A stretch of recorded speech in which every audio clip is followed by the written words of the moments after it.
दोस्तों, स्वागत है आप सबका मेरी इस वीडियो में। तो आज की वीडियो काफ़ी स्पेशल होने वाली है क्योंकि ये जो हमारी महिंद्रा स्कॉर्पियो है, इसको बाय किए हुए करीबन कोई 1 साल पूरा कंप्लीट हो गया है। ये हमने ली थी 1 जनवरी 2020 और आज की डेट अगर मैं बात करूँ तो आज भी है 1 जनवरी 2021। तो 1 साल हो गया, लेकिन आप वीडियो ये काफ़ी लेट पोस्ट हो रही होगी अपलोड।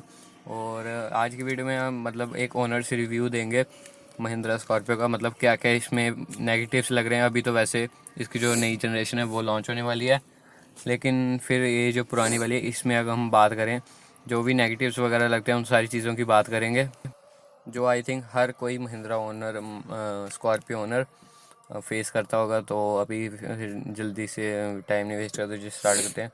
करीबन कोई 10 चीज़ें हैं जो नेगेटिव्स हैं महिंद्रा स्कॉर्पियो के पुराने वाले।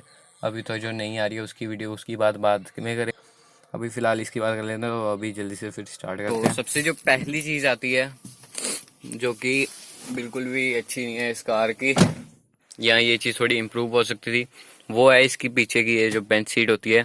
तो इसकी अगर हम बात करें इसमें क्या बुराई है, तो इसकी ये जो पीछे की मतलब बैक रेस्ट होता है, तो ये अगर हम बात करें तो ये इतनी रिक्लाइन नहीं है, जिससे जो भी पैसेंजर वगैरह या कोई आदमी होता है तो उसको पूरा ऐसे सीधा होकर बैठना पड़ता है। और अगर लॉन्ग रूट्स की बात करें तो इसमें इस सीट पे बैठ बैठ के आदमी थक भी जाता है। तो पहली चीज़ ये आ गई, अगर ये थोड़ी और रिक्लाइन होती तो ज़्यादा बेटर रहता, थोड़ा कंफर्टेबल और इंक्रीज हो जाता। जो कि अगर मैं बताऊं तो बिल्कुल ही मतलब हल्की सी रिक्लाइन है। तो पहली चीज़ ये आ गई। उसके बाद बात करते हैं हमारी जो सेकंड नेगेटिव है इस कार का, तो वो है भाई ये वाली चीज़। तो ये अगर मैं बताऊं तो दरवाजे पे जैसे अगर हम कार वगैरह चलते हैं तो मिट्टी पड़ती है, तो वो क्या होता है ये यहाँ पे आकर रख जाती है, जिससे जब चढ़ते हैं या उतरते हैं तो कपड़े भी गंदे हो जाते हैं। जो कि अगर मैं बताऊं तो ये वाला रबड़ सेव करता है हमारी जो डस्ट वगैरह कार के अंदर जाती है। जो कि यहाँ पे भी देखो कितनी डस्ट है और यहाँ पे भी कितनी ज़्यादा है। तो ये रबड़ यहाँ की बजाय अगर यहाँ पे होता तो ये चीज़ थोड़ी इम्प्रूव हो सकती थी। ये चीज़ बिल्कुल भी अच्छी नहीं लगती जब कहीं लॉन्ग रूट्स पे जाते हैं तो ये पूरा गंदा हो जाता है, जिससे कि ऊपर चढ़ते वक्त या उतरते वक्त कपड़े गंदे हो जाते हैं। ये चीज़ भी इम्प्रूव करनी चाहिए। वैसे तो अब नई जनरेशन आ ही रही है, लेकिन इसका भी एक बैड एक कहते हैं नेगेटिव वो आ जाते हैं। उसी के बाद जो इसका थर्ड नेगेटिव आता है वो आता है इसके डोर पैनल्स का। तो वो अभी मैं एक एनसीएस का गाना प्ले करता हूँ और उसमें आप देख सकते हो कि जब बेस बजती है तो ये डोर्स कितने ज़्यादा वाइब्रेट होते हैं, और ये एक नेगेटिव है। तो अभी मैं एक एनसीएस का गाना प्ले करता हूँ, उसके बाद बताता हूँ।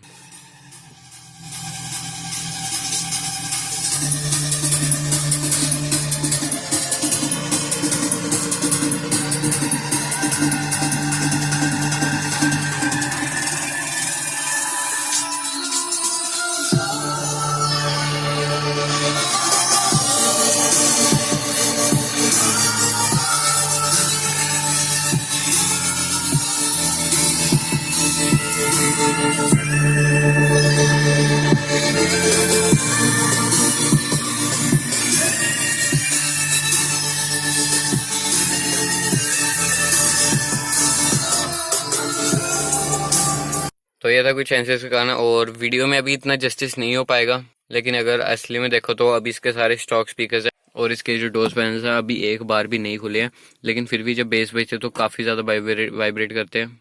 तो ये भी एक नेगेटिव आ जाता है इसका। उसके बाद जो हमारा एक और नेगेटिव आता है वो आता है हमारी ये जो रियर डिफॉगर होता है। तो इसकी अगर मैं वायरिंग वगैरह बताऊँ तो ये ऐसी बाहर लटक रही है और किस में अभी हाथ वगैरह लगाया नहीं, लेकिन करंट वगैरह हो सकता है। ये भी एक काफ़ी मतलब ख़राब फीलिंग देती है। ये जैसे वायर वगैरह अंदर है, थोड़ा ये डिफॉगर को या ये जो फ्यूज़ है इसको अगर थोड़ा इस साइड करके ये वायर पूरा अंदर से होता तो वो ज़्यादा बेटर रहता। और इस साइड भी यही है, और एक बार मैं आगे भी बताता हूँ। तो ये पैसेंजर सीट की अगर मैं नीचे की भी बताऊँ तो यहाँ पर भी ये पता नहीं किस चीज़ का मेरे ख्याल से जो वेट वगैरह और उसका फ्यूज़ वगैरह है। तो इसकी भी अगर मैं बताऊँ तो अगर ये सीट अभी तो पीछे है, लेकिन अगर ये पूरी आगे हो तो पीछे कोई भी अगर पैसेंजर वगैरह बैठे तो अगर वो पैर आगे करते तो इस पे जाके लगता है। और इसकी फिटिंग भी बताऊँ तो थोड़ी ऐसी हल्की सी है, तो मतलब अगर कोई वायर वगैरह पे मारे तो वायर कट सकती है। उसी के बाद यहाँ पर जो ऊपर वायर्स दी है इनको भी अगर थोड़ा हाइड करके लगाया तो ज़्यादा बेटर रहता है। ये वेट, ये आई थिंक वेट वाली वायर्स है, देख सकते हो यहाँ पे पूरा वायर्स वगैरह वो सामने दिखती है और पैर वगैरह बचने के चांस भी रहते हैं। तो ये भी एक बैड मतलब अच्छी चीज़ नहीं है महिंद्रा से। मतलब थोड़ा अगर हाइड करके वायर्स वगैरह अगर लगाते तो ज़्यादा बेटर रहता। उसी के बाद जो हमारा नेक्स्ट नेगेटिव आता है इस कार के, वो आता है इसकी मतलब ये जो टूल किट वगैरह है इसको रखने की कोई भी जगह नहीं दी गई है इस कार में। जब कार पंचर वगैरह होती है तो उसमें जो पाने वगैरह लगते हैं वो ऐसे कहीं एडजस्ट करने पड़ते हैं। ये जो छोटे छोटे लाइन्स है इनमें फिर भी थोड़ा बहुत एडजस्ट हो जाता है, लेकिन इसमें एक पर्टिकुलर कोई बॉक्स वगैरह या कोई कंपार्टमेंट देना चाहिए था जिसमें वो सारे टूल किट्स वगैरह आ सके। अभी तो ये ऐसे ही पड़े रहते हैं नीचे, तो ये भी एक नेगेटिव है कार का। उसके बाद जो नेगेटिव आता है वो आता है इसका ये जो टेल गेट है। तो अगर इसको एक बार मैं पूरा खोलूँ तो पूरा खोलने के बाद ये कितनी ज़्यादा जगह कवर करता है। मतलब अगर हमें कहीं छोटी जगह पे कार लगानी है, पार्क करनी है और उसके बाद हमें अपना टेल गेट खोलना है तो उसके लिए काफ़ी डिफ़िकल्टी होती है। देख सकते जैसे कितना मतलब आधी से ज़्यादा स्पेस तो ये कवर कर लेता है। तो एक बार अब मैं दूर जाके बताता हूँ, मतलब कार इतनी सी है लेकिन टेल गेट के लिए आधी से ज़्यादा स्पेस चाहिए होती है।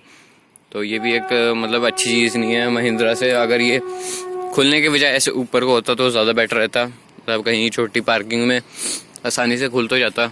उसके बाद जो हमारा नेगेटिव आता है वो आता है हमारा स्पीकर्स का। तो जैसे आपको पता है कि महिंद्रा स्कॉर्पियो में फ्रंट में स्पीकर आते हैं और रियर के ये जो हमारा टेल गेट होता है इसमें स्पीकर्स का ऑप्शन होता है, लेकिन ये जो बीच के होते हैं यहाँ पे स्पीकर्स के ऑप्शन नहीं होते। तो ये एक अच्छी चीज़ नहीं है। मतलब यहाँ पे भी कोई स्पीकर का ऑप्शन होना चाहिए। बॉटल होल्डर चाहे हटा देते लेकिन स्पीकर ज़रूर होने चाहिए, क्योंकि अगर हम बात करें लॉन्ग रूट्स की तो अगर पीछे हम सामान भी रखते हैं तो ऊपर तक पूरा सामान आ जाता है, जिससे क्या पीछे के जो स्पीकर्स हैं उनकी आवाज़ बिल्कुल ही दब जाती है। और जो पीछे यहाँ पे बैठा होता है उसको लगता है कि सिर्फ फ्रंट से आवाज़ आ रही है, पीछे कोई स्पीकर है ही नहीं है। उसके बाद जो इसका नेक्स्ट नेगेटिव आता है वो आता है इसके स्टीरियो से। तो पहले मैं बता दूँ ये कार है 2020 का मॉडल स्टार्टिंग का। तो इसमें ये जो हमारा स्टीरियो था इसमें एंड्रॉयड ऑटो और एप्पल कारप्ले का फीचर कोई भी नहीं आता था। अब कंपनी में डाल दे, लेकिन पहले की अगर हम बात करें तो पहले इसमें नहीं आता था।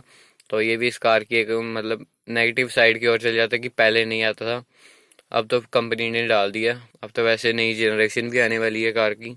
उसी के बाद जो एक और नेगेटिव आता है वो आता है हमारे कार ये जो साइड मिरर्स होते हैं इनको मतलब एडजस्टमेंट का हमें यहाँ पे ऑप्शन मिल जाता है, लेकिन इनको फोल्ड करने का ऑप्शन भी होना चाहिए था जो कि ज़्यादा बेटर रहता है, क्योंकि इस कार की विड्थ काफ़ी ज़्यादा है।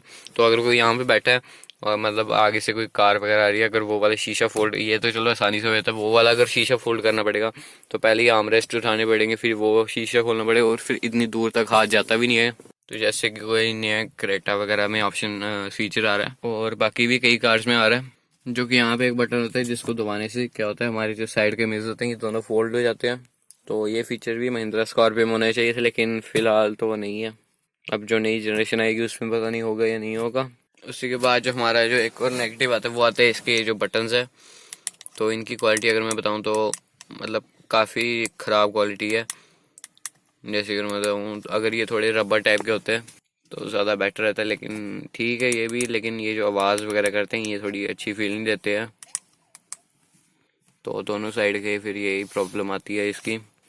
मतलब अगर कहीं आवाज़ वगैरह करनी हो तो ऐसे दबाना पड़ता है जिससे काफ़ी ख़राब सी आवाज़ आती है। तो ये भी एक नेगेटिव आता है कार का। उसके बाद हमारा जो नेक्स्ट नेगेटिव आता है वो आता है नीचे से।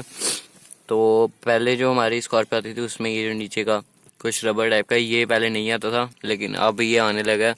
और इससे मैं बताऊँ तो इससे काफ़ी ज़्यादा ग्राउंड क्लियरेंस कम हो जाती है, लेकिन फ़िलहाल है ये रबड़ का, अब थोड़ा थोड़ा रबर टाइप का ही है तो ठीक है वैसे, लेकिन फिर भी अगर कहीं नीचे से ग्राउंड क्लियरेंस इसकी काफ़ी कम हो जाती है। अगर मैं बताऊं तो मेरे 4 उंगलियों के बराबर ये इसकी ग्राउंड क्लियरेंस कम होती है, वो भी काफ़ी होती है, जो कि नीचे से जब कोई पत्थर वगैरह लगता है तो ये तो मतलब आवाज़ वगैरह आती है, लेकिन ये रबड़ का है तो इससे कुछ होता नहीं है इतना।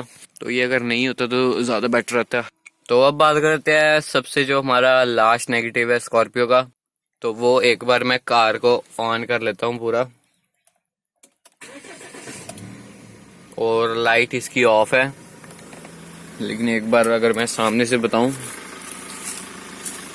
तो इसके जो DRLs है ये नहीं जगते हैं, जो कि जब हम कार को स्टार्ट करते हैं तो तभी ये जगने चाहिए थे, जिससे कार की लुक काफ़ी आई थी। लेकिन इनको ऑन करने का एक ऑप्शन और है, जो कि अगर हम फॉग लाइट ऑन करते हैं लेकिन हम फॉग लाइट को बंद करते हैं तो फिर ये ऑन हो जाते हैं। देखिए बताओ तो अभी ऑन है, लेकिन ये S9 में या किसी भी वेरिएंट में ये एज ऑटोमेटिक आना चाहिए था तो ज़्यादा बेटर रहता। मतलब जैसे ही कार ऑन करते तो सामने के वो जो DRLs है वो जगने शुरू हुए थे, लेकिन चलो नहीं है अब, ठीक है। जब ऑन करना होता तो यहाँ से ऑन कर सकते हैं। तो बस यही थे आज के कुछ नेगेटिव्स। तो ऐसी और वीडियोस देखने के लिए चैनल को सब्सक्राइब कर लेना, सब्सक्राइब के साथ साथ बेल आइकन भी दबा देना।